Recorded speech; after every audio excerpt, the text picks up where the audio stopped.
At 1:20 p.m.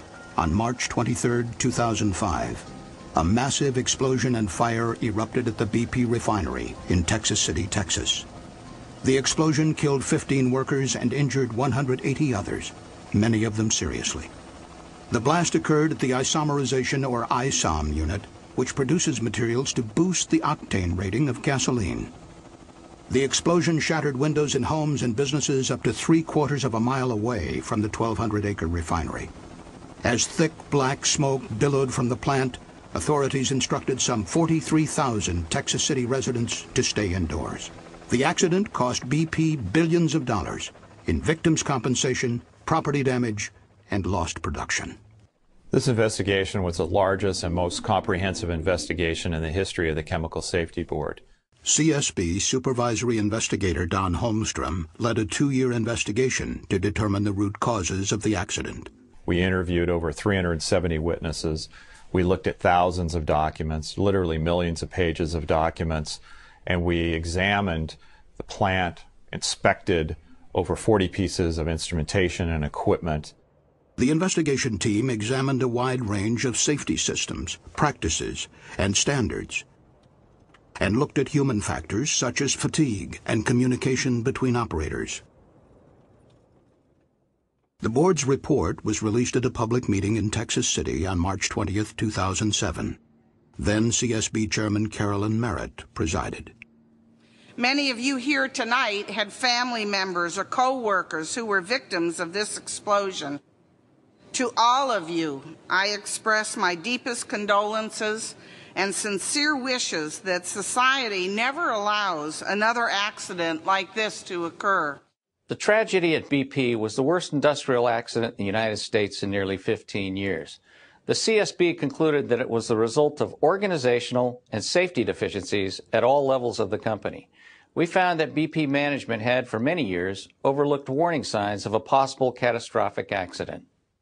There's an old saying that if you think safety is expensive, try an accident. Accidents cost a lot of money, and they're not only in damage to plant and in claims for injury, but also in the loss of the company's reputation. The reason why the Texas City accident has such an impact is because when people look at it, they can see that they are all in the same boat, that the problems which led to that accident are likely to be present at other sites around the world. My fear is that some of the other refineries within the United States will feel that couldn't happen to me. And the ones that feel that that couldn't happen at their site is the ones that are set up to have it happen there.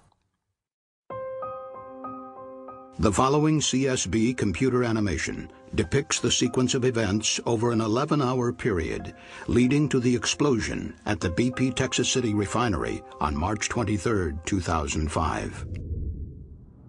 Several units at the Texas City refinery had been shut down for lengthy maintenance projects, which required nearly 1,000 contractors to be on site along with BP employees. BP had positioned a number of portable trailers close to process units for the use of contractors and other maintenance workers. Over a period of months, BP had located 10 trailers for workers servicing the ultra-cracker unit, including a double-wide wood-frame trailer that contained 11 offices and was regularly used for meetings. Though these trailers were located near the isomerization unit, the occupants were not warned the ISOM unit was about to start up, a potentially hazardous operation. At 2:15 a.m. on March 23rd, overnight operators began introducing flammable liquid hydrocarbons, known as raffinate, into a 170-foot tall raffinate splitter tower used to distill and separate gasoline components. Near the base of the tower, there was a single instrument that measured how much liquid was inside. It transmitted this information to a central control room located away from the ISOM unit. But this level indicator was not designed to measure liquid above the 9-foot mark. During normal operation, the tower was only supposed to contain about 6.5 feet of liquid. But during startups, operators routinely deviated from written procedures and filled the tower above the 9-foot mark, concerned that if the liquid level fluctuated too low, it would cause costly damage to the furnace. At 3:09 a.m., as the liquid neared the 8-foot mark, a high-level alarm activated and sounded in the control room.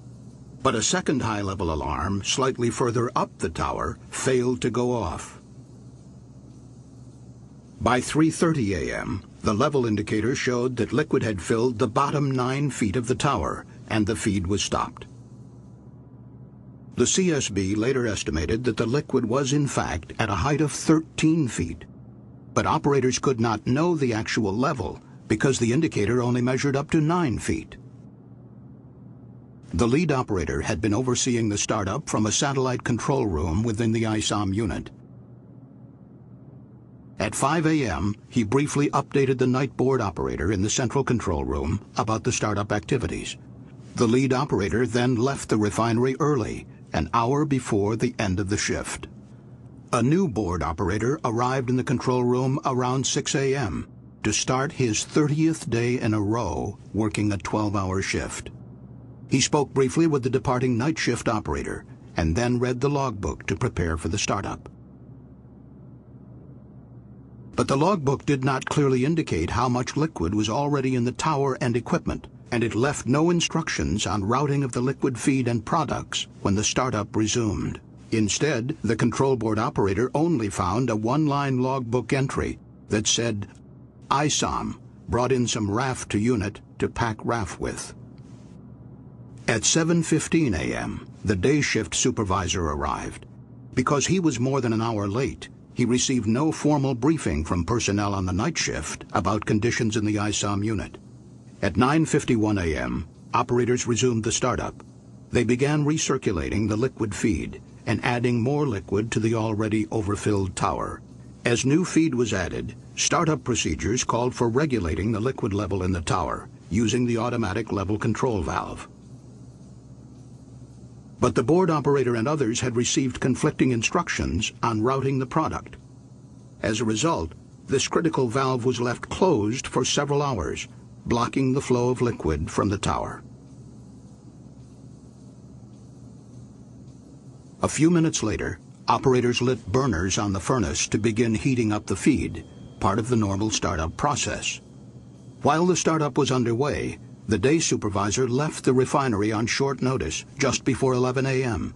to attend to a family medical emergency. Contrary to BP's own procedures, no experienced supervisor was assigned to replace him. This left a single control board operator, now without a qualified supervisor, to run 3 refinery units, including the ISOM unit, which needed close attention. The refinery had eliminated a second board operator position following corporate budget cuts in 1999 after BP acquired Amoco. As the startup continued, the tower steadily filled with liquid, reaching a height of 98 feet shortly before noon, more than 15 times the normal level. But the improperly calibrated level indicator told operators in the control room that the liquid was at 8.4 feet and gradually falling. Furthermore, the control panel was not configured to clearly warn operators of the growing danger. It did not display flows into and out of the tower on the same screen, nor did it calculate the total liquid in the tower. Meanwhile, the maintenance contractors, who were not involved in the operation of the ISOM unit, left their work trailers to attend a company lunch, celebrating a month without a lost time injury. At 12:41 p.m., an alarm activated as the rising liquid compressed the gases remaining in the top of the tower. Unable to understand the source of the high pressure, operators opened a manual chain valve to vent gases to the unit's emergency relief system, a 1950s-era blowdown drum that vented vapor directly into the atmosphere. Operators also turned off 2 burners in the furnace to lower the temperature inside the tower, believing this would reduce the pressure. Nobody knew the tower was dangerously full. The operators did become concerned about the lack of flow out of the tower and began opening the valve to send liquid from the bottom of the tower to storage tanks. But this liquid was very hot. As it flowed through the heat exchanger, it suddenly raised the temperature of the liquid entering high up the tower by 141 degrees Fahrenheit. It was now about 1 p.m. Contract workers, unaware of the startup and the looming danger, returned from lunch and began a meeting in the double-wide trailer in the corner room closest to the blowdown drum. Over the next few minutes, the hot feed entering the tower caused the liquid inside to start to boil and swell. Liquid filled the tower completely and began spilling into the overhead vapor line, exerting great pressure on the emergency relief valves 150 feet below. At 1:14 p.m., the 3 emergency valves opened, sending nearly 52,000 gallons of flammable liquid to the blowdown drum at the other end of the ISOM unit. Liquid rose inside the blowdown drum and overflowed into a process sewer, setting off alarms in the control room. But the high-level alarm on the blowdown drum failed to go off. None of the operators knew of the catastrophe unfolding in the ISOM unit. As flammable hydrocarbons overfilled the blowdown drum, operators nearby saw a geyser of liquid and vapor erupt from the top of the stack. The equivalent of nearly a tanker truck full of hot gasoline fell to the ground and began forming a huge flammable vapor cloud.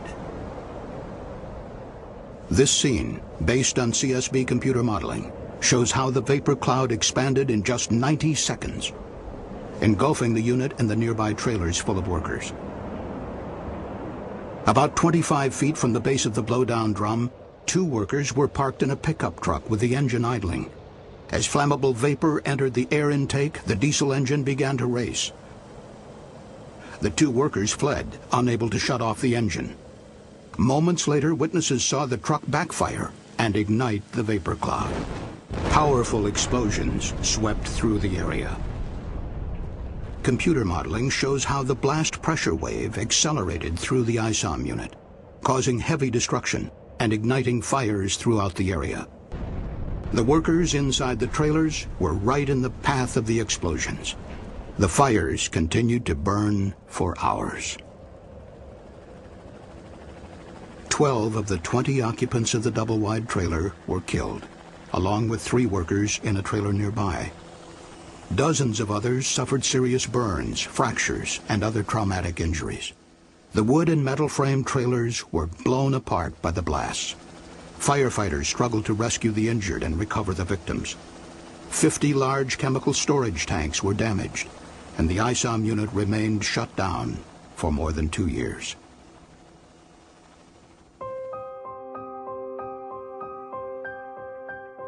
During the early stages of our investigation, our team had noted there were multiple safety system deficiencies at the Texas City plant. We also found there was a history of fatalities at the plant. Prior to the March 2005 accident, 23 people died in accidents over a 30-year period at the Texas City refinery, beginning when it was owned by Amoco and continuing after BP acquired the refinery in 1999. The CSB wanted to know what the connection was between this history of fatal incidents and the organizational and cultural factors. BP Corporation's lack of focus on preventing major accidents allowed budget cuts to be made without assessing the impact on process safety. The CSB found that cost-cutting, production pressures, and failure to invest significantly impacted the process safety performance at the Texas City refinery and left the refinery vulnerable to catastrophe. After the merger with Amoco, BP ordered a 25% reduction in fixed costs at all its refineries. This impacted important process safety systems such as staffing, training, and mechanical integrity.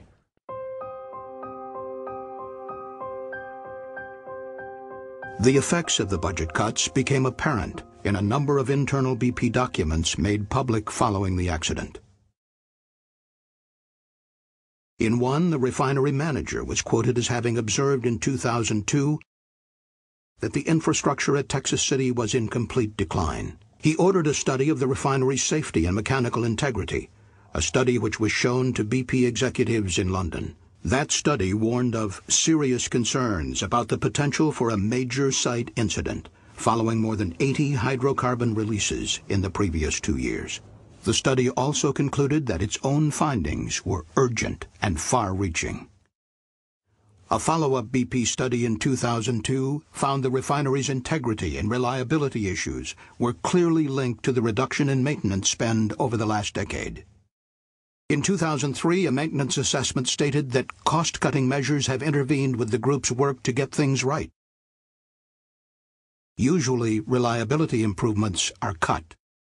And later that year, a company audit found the current condition of the infrastructure and assets is poor at Texas City, and that maintenance spending was limited by a checkbook mentality. Only the money on hand would be spent, rather than increasing the budget. In March 2004, BP auditors in London concluded that 35 business units around the world, including the Texas City refinery, suffered from a host of common safety problems, including widespread tolerance of non-compliance with basic HSE or health, safety, and environmental rules, poor implementation of safety management systems, and lack of leadership competence and understanding. There were a number of reports that were coming up to as high as the board level that indicated serious problems throughout the BP system. During 2004, the Texas City refinery had 3 major accidents. In addition to this process unit fire that caused $30 million in damage, 2 other accidents in 2004 resulted in 3 fatalities. Yet this same year, the refinery had its lowest ever recordable injury rate, a statistic that does not include fatalities. The CSB found that maintenance spending increased between 2003 and 2004, but most of the increases were for responding to serious accidents and complying with environmental requirements, not for preventive maintenance. Late in 2004, the Texas City refinery manager made a presentation to supervisors titled Safety Reality, reviewing fatalities at the plant over the past 30 years. One of the slides was entitled, "Texas City is not a safe place to work." BP did its own safety culture survey that was done just prior to the accident. That survey indicated there was an exceptional degree of fear among employees of a major catastrophe. Among the findings of the survey, the pressure for production, time pressure, and understaffing are the major causes of accidents at Texas City. Critical events, like failures or breakdowns, are generally not attended to. Production and budget compliance gets recognized and rewarded above anything else. Sociology professor Dr. Andrew Hopkins has written extensively on the causes of industrial disasters. My feeling is that the solution to this problem of cost-cutting by senior people is to hold them responsible for the safety implications of those cost cuts, so that when they order a cost cut, they should personally be able to certify that these things will not have adverse safety consequences. The Safety Culture Survey also pointed to the exceptionally high executive turnover at the refinery. 6 different business unit leaders, or BULs, in 7 years prior to the accident. The authors of the survey report concluded, "We have never seen an organization with such a history of leadership changes over such a short period of time." Many managers are in and out within a space of 2 years, and what they are assessed on the basis of is the profit they make on an annual basis. Now, am I, as a manager, am I going to spend a large amount of money to deal with some remote risk that is very unlikely to generate a major accident during my year or two on my watch here? The survey of Texas City employees also found concern about safety and equipment checks potentially left undone. There was a check-the-box mentality, which indicated that personnel would go through the motions with various policies and procedures, but the work would not be conducted. For example, the tower high-level alarm had been reported as not functioning several times in the 2 years prior to the accident. But maintenance work orders for this alarm were closed, although the repairs were never actually made. Work orders could be closed out as completed, even though the work hadn't been performed. This is important because we found that on the day of the incident during the ISOM startup, there were a number of instruments and equipment that were not functioning properly. On February 20th, 2005, a company safety manager wrote, "I truly believe we are on the verge of something bigger happening." Then, 3 weeks later, a BP business plan recognized a number of key safety risks, including that TCS, or Texas City site, kills someone in the next 12 to 18 months. 8 days later, those fears were realized. Here were these warnings. These audits were sounding very clear warnings. So why weren't they attended to? I think my feeling is that Texas City was virtually paralysed by the cost-cutting which had occurred at that site, and they were simply unable to respond to those warnings. There needs to be somebody on the board of directors who can interpret these reports and be in position to drive change effectively. The CSB's final report recommended that BP appoint an additional non-executive member of the board of directors with specific expertise in refinery operations and process safety.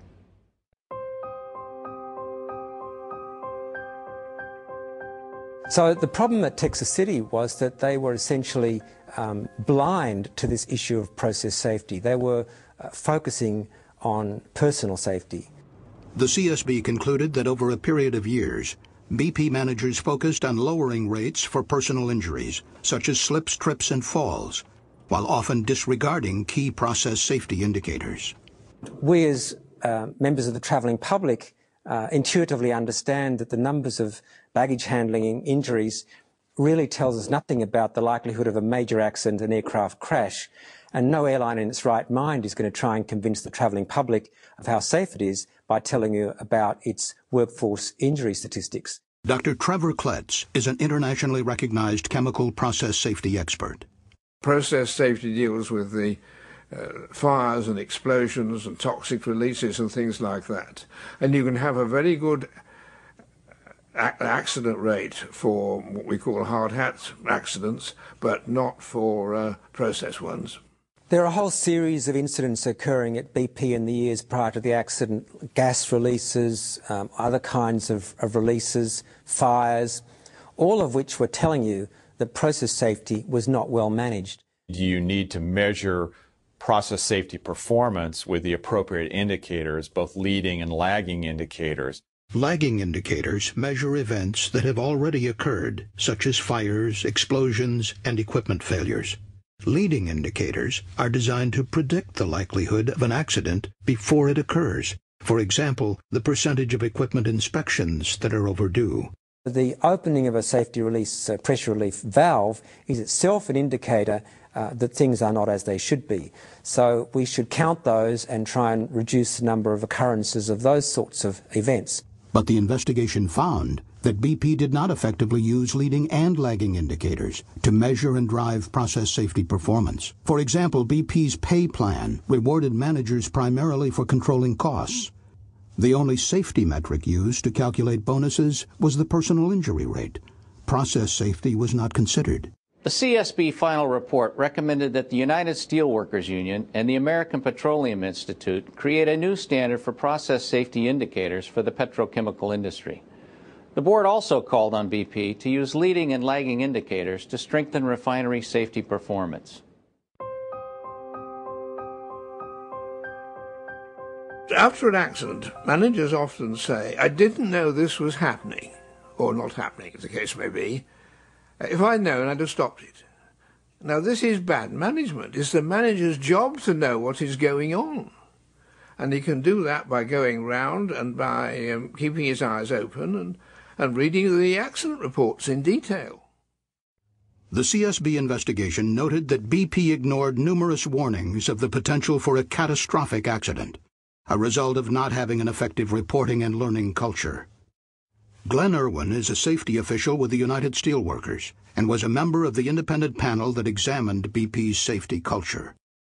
I believe it's very important that we do have an open and a trusting environment to where people can raise concerns and they can tell management if they see a condition or something that is out of the ordinary. BP's own internal audits, however, indicated a trusting environment was lacking. In 2005, the Texas City maintenance manager said in an email that the refinery has a ways to go to becoming a learning culture and away from a punitive culture. It was a long-standing problem. In 2000, the BP refinery in Grangemouth, Scotland, had 3 serious incidents, including a large process unit fire. An investigation by the British Health and Safety Executive highlighted problems at the Grangemouth refinery that would show up again 5 years later in Texas City. There was need for corporate and board oversight over process safety management. There was a need to develop leading and lagging indicators for process safety, and there needed to be an emphasis on process safety in order to prevent major accidents. But the CSB found little awareness in Texas City of the lessons BP executives promised would be learned worldwide after Grangemouth. As British regulators concluded, BP's decentralized management structure impaired learning from previous incidents.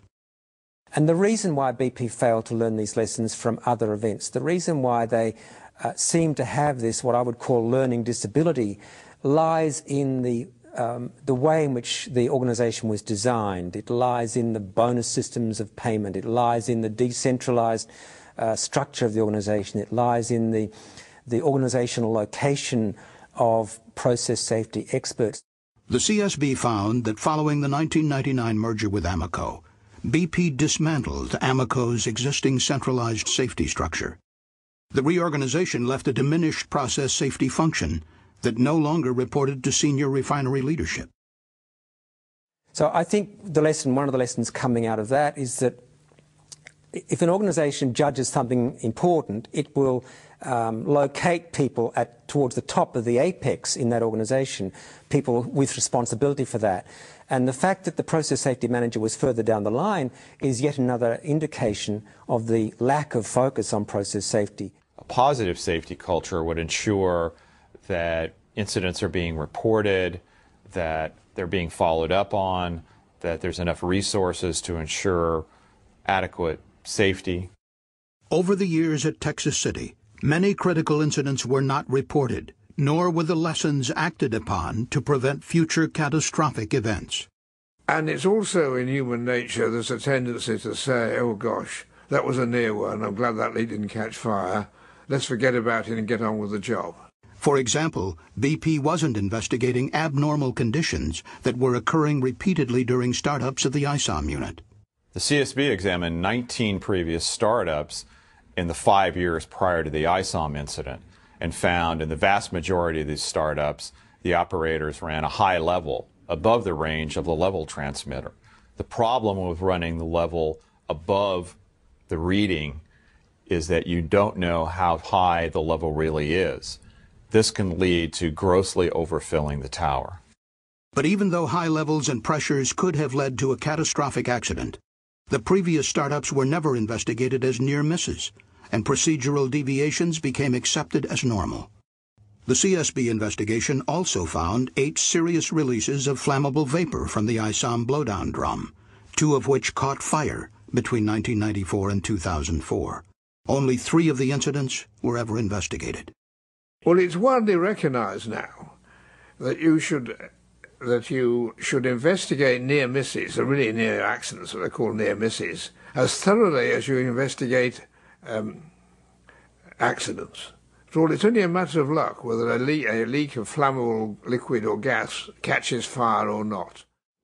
In our final report, the CSB recommended that BP's Board of Directors establish a system to encourage reporting of incidents without fear of retaliation, to investigate and implement prompt corrective actions, and to communicate lessons throughout the company.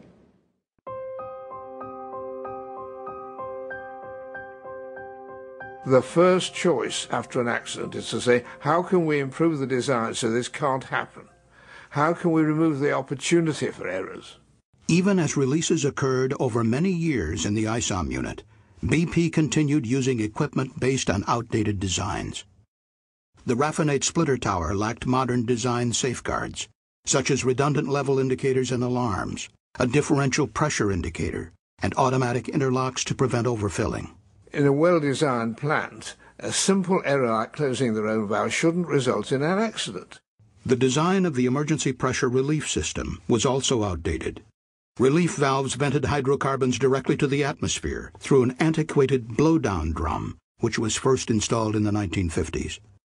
The CSB report said the hydrocarbons should have been routed to an inherently safer disposal system, such as a flare, to contain the hydrocarbon liquid and burn off flammable vapor. In fact, the investigation found that Amoco's own safety standards, later adopted by BP, stated that new blowdown stacks which discharge directly to the atmosphere are not permitted. As facilities were upgraded, existing blowdown systems which are still necessary should be replaced. Several occasions prior to the incident, BP had seriously considered connecting a flare to the ISOM unit. In the early 1990s, when Amoco owned the refinery, 3 proposals were made to replace blowdown stacks at Texas City. 2 more proposals were made in 2002 after the merger with BP. However, these decisions were impacted by production pressures and budget cuts, and the flare was never constructed. In 1992, OSHA conducted an inspection at the Texas City refinery because there had been released from a very similar blowdown drum in a different process unit. OSHA cited the then Amoco refinery for the unsafe blowdown system. OSHA determined that the design of the blowdown drum was unsafe because it did relieve to atmosphere. It didn't relieve to a safe place. But OSHA later withdrew the citation after Amoco asserted the equipment conformed to American Petroleum Institute standards. In October 2006, the board issued a recommendation to the American Petroleum Institute calling for new guidelines that warn against the use of blowdown drums similar to those found in Texas City. We also recommended that OSHA implement a national emphasis program for all oil refineries focused on the hazards of blowdown drums that release to the atmosphere. Whenever possible, companies should use inherently safer systems, such as flares, instead of blowdown drums.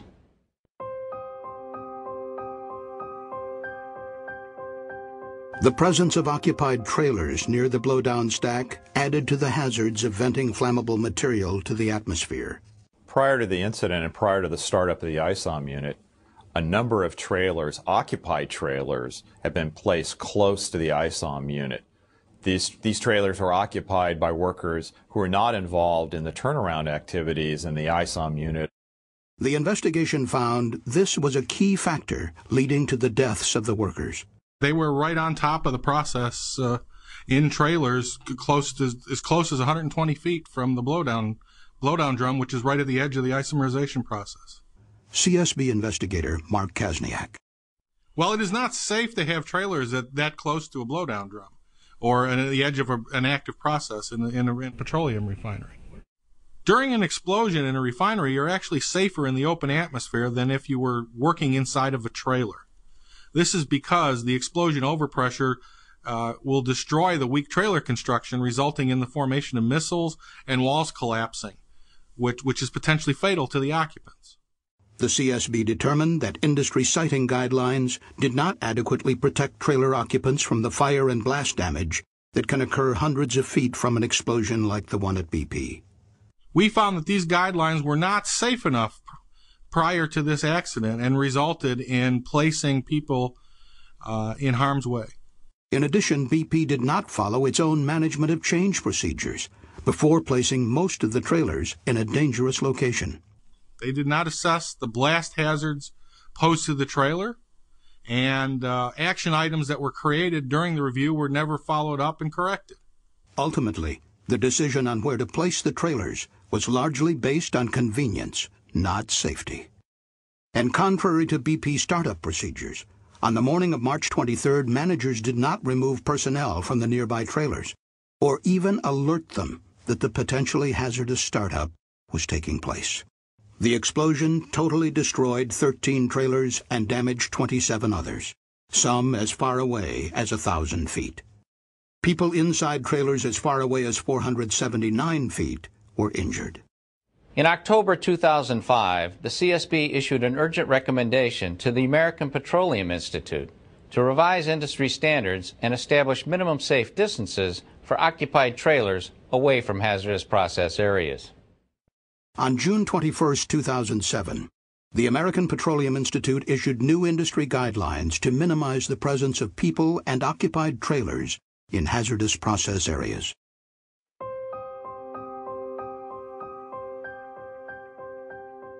For a long time, people were saying that most accidents were due to human error. And this is true in a sense, but it's not very helpful. It's a bit like saying that falls are due to gravity. There were a number of human errors that contributed to the overfilling of the tower and the disaster that followed at Texas City. No one shows up to work planning to make mistakes, so we looked at the conditions in the workplace that would make error more likely. You really need to look at why the operators did what they did. CSB Human Factors Specialist Cheryl McKenzie. There were a number of human factors issues involved with this incident, including fatigue of the workers, training that was insufficient, and procedural deviations that occurred during the startup. The CSB investigation found that underlying conditions in the ISOM unit encouraged operators to consciously deviate from written operating procedures. Why did they make that judgment? I think they did because these procedures were, some of them were out of date, some of them were inapplicable. They were routinely not following these procedures, and nobody had said otherwise. Nobody had said, hang on, you must be following these procedures. The investigation found that operators were concerned that if they let the liquid level in the tower get too low during startups, it would damage the furnace. So they had adopted an informal procedure of adding extra liquid to the tower during startup. To do this, they placed the level control valve in manual, not the automatic mode required by procedures, and left the valve closed to raise the liquid above the recommended 6.5-foot level. So routine had this practice become, the CSB found that the tower's high-level alarm had activated 65 times during the previous 19 startups. The outdated operating procedures for the unit did not establish any safe upper limit for the liquid level in the tower. Unknown to operators, regularly overfilling the tower had serious risks. The tower's liquid level transmitter had a limited range, and should the liquid rise above the maximum reading of 9 feet, operators could not know if the tower was dangerously overfilling. This informal practice of running the level in the raffinate splitter tower above the range of the transmitter led to running blind. They weren't aware of the dangers of overfilling the column, and so they tended to err on the side of what they saw as caution by overfilling the column. So their systematic deviation from what they should have been doing was actually well-intentioned. It was with the interests of the company at heart that they were violating the startup procedures. But on the day of the accident, the routine deviation, overfilling the tower above the range of the indicator, coincided with a number of instrument failures, which impaired the board operator's decision-making. This had tragic results, as the board operator lost awareness of just how high the level was. The tower level indicator had been calibrated for years based on 1975 data for a different liquid used in a different process. As a result of the miscalibration, the indicator showed the level in the tower was declining just prior to the explosion, when it was actually increasing. And a backup high-level alarm on the tower failed to activate, seeming to confirm that the liquid level was dropping. A sight glass on the tower was dirty and unreadable and could not be used to visually check the liquid level. The investigation concluded that the board operator truly had no functional and accurate measure of the tower level on March 23, 2005. And when the liquid finally did spill over into the blowdown drum, the high-level alarm there failed to go off. BP procedures required that alarms and instruments and other equipment be checked for their functionality prior to startup. The CSB determined that these checks were largely not performed. A poorly designed computer display in the control room added to the difficulty of determining if the splitter tower was overfilling. Liquid flows into and out of the tower were not shown on the same screen, even though the computer could have been configured to do so. The investigation also found that communication problems among BP personnel during the morning of the startup increased the likelihood of errors. Operators received contradictory instructions on where to send the products from the tower, and the day shift operators never got clear information from the night shift about how much liquid the tower already contained. Well, then the board operator and the other operators that came in during the day shift really didn't understand what had occurred the night before. So they're starting up this unit without full knowledge of the state of the unit, and they're making judgments and decisions based on incomplete information. The investigation found that BP lacked adequate policies and a management emphasis on effective communications. Key instructions on sending the feed into the tower were given over the phone and radio instead of in writing. Operators later told investigators these verbal communications were rushed and vague. Written communications in the logbook were brief and unclear. Night shift operators did not conduct a crucial face-to-face meeting to brief day shift operators on the conditions in the unit. Therefore, they didn't realize how much liquid was in the tower and the equipment, so they added more, which led to the subsequent overfilling of the tower, which later led to the release. The opportunities for human error were multiplied by the lack of adequate supervision, staffing, and training at the refinery. Training had been downsized, and that training was largely delivered through computerized means rather than face-to-face training. BP did not train operators on the hazards of overfilling towers, and training for abnormal situations was insufficient. Despite recommendations dating back 5 years, simulators were not used to train board operators on making critical decisions. As noted in an internal BP email about simulators 3 weeks after the accident, big pushback has always been initial cost. Budget pressures also impacted control room staffing. BP implemented a 25% cost reduction in '99. During the same time period, BP downsized the board operators in the ISOM unit from 2 to 1. Later, BP added an additional process unit to the responsibilities of the board operator in the ISOM unit. The result was that you had 3 complex refinery units under the supervision of one board operator. According to BP's own assessment, even under normal conditions, monitoring and controlling these 3 units would require 10.5 hours of the board operator's 12-hour shift. But the startup of the ISOM unit would demand significantly more time and attention from the operator, whose workload was already nearly full. And when the startup began to encounter problems late that morning, supervisory oversight of the board operator was absent. BP's own policies required that a supervisor or technically trained person be present during startup because it's an especially hazardous period. The supervisor who showed up on March 23rd left due to a family emergency, and there was no replacement. Finally, investigators looked at the role operator fatigue played as a human factor contributing to the accident. Fatigue can affect performance in many ways. It can cloud decision-making, it can delay responses to actions on a control board, and it can lead an operator to miss out on what's going on overall in a unit. Fatigue can impair judgment. It can lead an operator to fixate on one operational parameter, such as the declining level, and lose track of other factors, such as liquid being added to the tower for 3 hours and no liquid being removed. ISOM unit operators had been working 12-hour shifts for at least 29 days prior to the accident.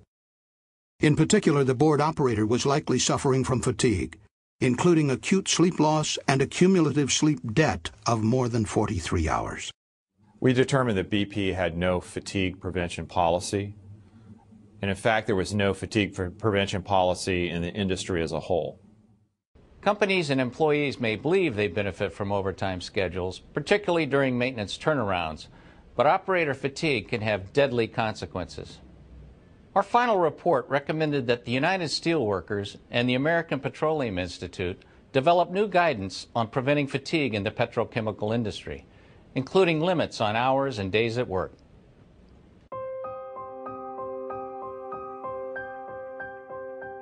OSHA's 1992 Standard on Process Safety Management, or PSM, requires thousands of oil and chemical facilities to implement 14 management elements to prevent catastrophic releases. The Environmental Protection Agency has similar requirements under its risk management program. The CSB investigation revealed many long-standing deficiencies in the BP refinery's compliance with federal process safety regulations. Preventive maintenance and testing procedures were inadequate for key alarms, instruments, and equipment. Required safety studies of pressure relief systems were years overdue. Operating procedures were out of date. And there were other flaws. Management of change reviews were not conducted for critical design, equipment, and procedural changes. Hazard analyses were poor, overlooking serious fire and explosion risks.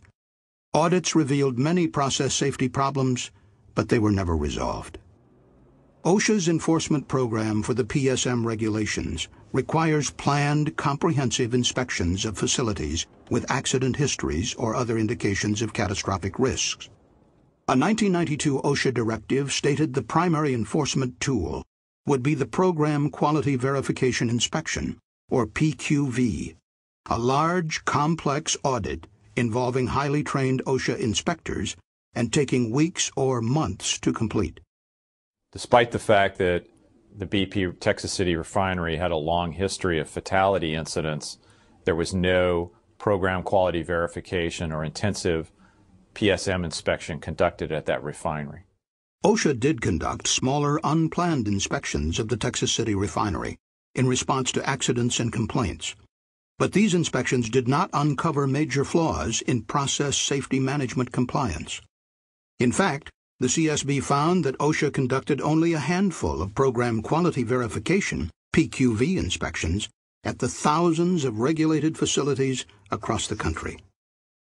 There's no set interval when OSHA comes in and inspects a plant in the United States. We found that inspections in the U.S. are largely driven by personal injury statistics. The CSB also found that prior to March 2005, the EPA never audited the Texas City refinery for compliance with risk management requirements. Other jurisdictions inspect process plants more frequently. In California's Contra Costa County, a local process safety ordinance requires thorough inspections of 48 major oil and chemical plants every 3 years by a team of specialized engineers. In the United Kingdom, 105 specialists from the Health and Safety Executive inspect high-hazard facilities every 5 years. In addition, all 9 refineries in the UK are inspected annually. If accepted process safety principles had been thoroughly implemented at the refinery, this accident likely would not have occurred. The CSB recommended that OSHA take steps to conduct more process safety inspections and strengthen enforcement of the PSM standard. OSHA should identify those facilities at greatest risk, see that comprehensive inspections are conducted at such facilities, and to establish the capacity to conduct those inspections, OSHA should create a group of highly trained PSM inspectors. On June 12, 2007, OSHA announced a new national emphasis program to inspect most U.S. oil refineries for process safety compliance.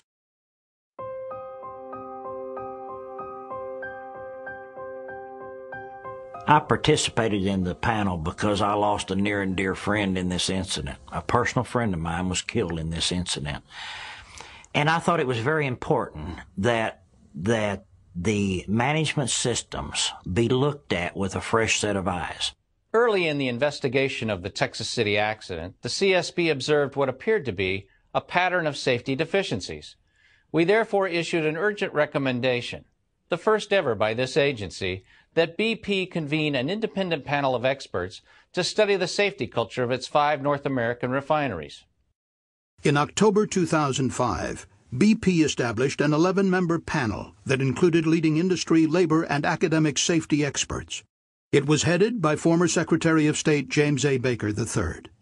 The panel found that BP did not ensure, as a matter of best practices, that its management implemented a comprehensive and effective process safety management system.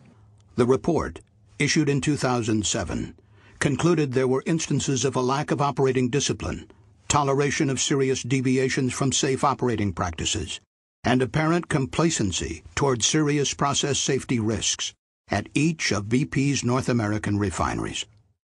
The Baker panel also voiced concern that other companies share similar problems. Ladies and gentlemen, we are under no illusion that such deficiencies are in fact limited to BP. One of the things that I'd like to see personally, after having served on the Baker panel, is that we will never have another incident of this magnitude, the number of people that were killed, the number of lives that were changed. So many good, hard-working people go to work every day, and too often, some never return. I think the work that we did in the Baker panel, I believe that if our work is applied within our industry, we will not see another BP explosion. The Baker panel report concluded that the restructuring following BP's merger with Amoco had resulted in a significant loss of people, expertise, and experience in the refining sector. Only much later did BP recognize the negative impact of these changes. The CSB's final report said all hazardous chemical operations should be required to review the safety impact of major organizational changes. The board recommended that OSHA amend its process safety management standard to require management of change reviews for mergers, acquisitions, personnel reductions, budget cuts, or other organizational changes that can impact process safety. We also recommended that the Center for Chemical Process Safety develop guidelines on how to perform organizational management of change reviews.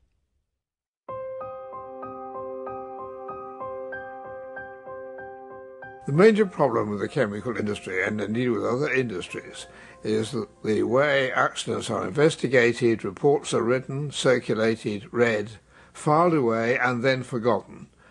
And then 10 years later, even in the same company, the accident happens again. There is a saying that organizations have no memory. Only people have memory. Once they leave the plant, the accident, the code there is forgotten about. And what companies must do in the petrochemical industry is realise that the fact that you've had 20 years without a catastrophic event is no guarantee that there won't be one tomorrow. You have to keep your eye on the ball constantly. All oil and chemical businesses should seek to learn from the tragedy at BP. The CSB believes there are key lessons to be drawn from our investigation. The CSB said managers, executives, and boards of directors should do the following: monitor process safety performance using appropriate indicators, invest sufficient resources to correct problems, maintain an open and trusting safety culture where near misses are reported and investigated, ensure that non-essential personnel and work trailers are located a safe distance from hazardous process areas, ensure equipment and procedures are maintained and up to date, carefully manage organizational changes and budget decisions to ensure safety is not compromised. Analyze and correct the underlying causes of human errors, including fatigue and miscommunication. Finally, boards of directors must exercise their duty to ensure that the highest standards of safety are met. The BP tragedy was years in the making, but it was by no means inevitable. We hope our investigation will provide all of industry with valuable lessons to assure such a tragedy will not be repeated. For the CSB's final report, key investigation documents, the Baker Panel report, and other information, please visit the Chemical Safety Board website at csb.gov. BP cooperated with the CSB investigation and provided documents and witnesses voluntarily. After the Texas City accident, BP acted to relocate trailers, eliminate blowdown drums, and invest billions of dollars to upgrade the condition of its U.S. refineries. In 2007, BP accepted the recommendations of the Baker Panel, including a call to become a recognized industry leader in process safety management.